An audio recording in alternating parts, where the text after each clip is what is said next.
రాత్రికాలపు ప్రార్థన. వ్యాధిగ్రస్తుల కొరకు నిన్ను స్వస్థపరచు యెహోవాను నేనే. నిర్గమకాండము 15వ అధ్యాయము 26వ వచనము. ప్రియమైన సహోదరి సహోదరుడా, దేవుని బిడ్డ గమనించు. యేసు ప్రభువారు పేతురు అత్తగారు జ్వరముతో పడి ఉన్నదని యేసు ప్రభువారు స్వయముగా ఇంటికి వచ్చి ఆమె మంచం మీద పడి ఉండటం చూసి ఆమె చెయ్యి ముట్టుకున్న వెంటనే ఆమెలో ఉన్న జ్వరము మాయమైపోయింది, తగ్గిపోయింది.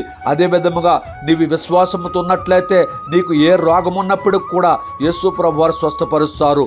ఈ లోకములో ఒక్కొక్క వ్యాధికి ఒక్కొక్క డాక్టర్ ఉంటే మరి యేసు ప్రభువారు అన్ని వ్యాధులకు ఒకే ఒక డాక్టరు యేసు ప్రభువారు. నీకు ఏ రోగమైన స్వస్థపరచగల సమర్థుడు యేసు ప్రభువారు. పక్షవాతముతో మరి పడి ఉన్నటువంటి ఆ రోగిని 4 వ్యక్తులు తీసుకువెళ్ళినప్పుడు ఇంటి ముందు కిక్కిరిచి ఉన్నప్పుడు ఇంటి పైకి వెక్కి పెంకులు తీసి తొలగించి మరి 4 పక్కల తాళ్ళు కట్టి యేసుప్రభు ముందు దింపినప్పుడు వారు యేసుప్రభు వారిని చూశారు.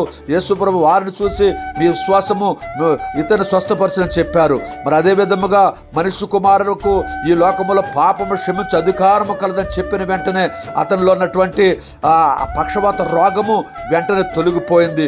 మడములకు శక్తి, శరీరమునకు శక్తి లభించి వెంటనే అతడు లేచి పడకనెత్తుకుని వెళ్ళిపోయినట్లుగా చూస్తున్నాము. ప్రియమైన సహోదరి సహోదరుడా, వారి గుడ్డివారు నడిచారు, గుడ్డివారు చూడగలిగారు, మోగవారు మాట్లాడగలిగారు, చెవిటివారు వినగలిగారు. ప్రియమైన సహోదరి సహోదరుడా, యేసయ్య నామములో నీకు ఏ రోగమైన స్వస్థత కలుగుతుంది. యేసు నామములో నీకు విడుదల కలుగుతుంది. యేసయ్య నామములో మరి నీ విశ్వసించినట్లయితే నీకు స్వస్థత కలుగుతుంది.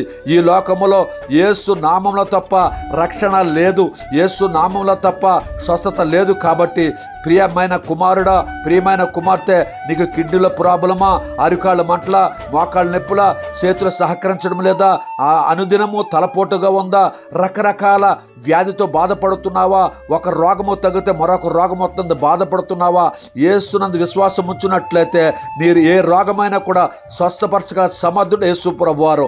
అందుకనే స్వస్థపరచు యెహోవాను నేనే అని చెప్పినట్టు యేసు ప్రభువారు మాటలు విని ఆయన విశ్వాసం ఉంచిన ఎడల నీకు ఏ రోగం ఉన్నప్పుడు కూడా స్వస్థత కలుగుతుంది.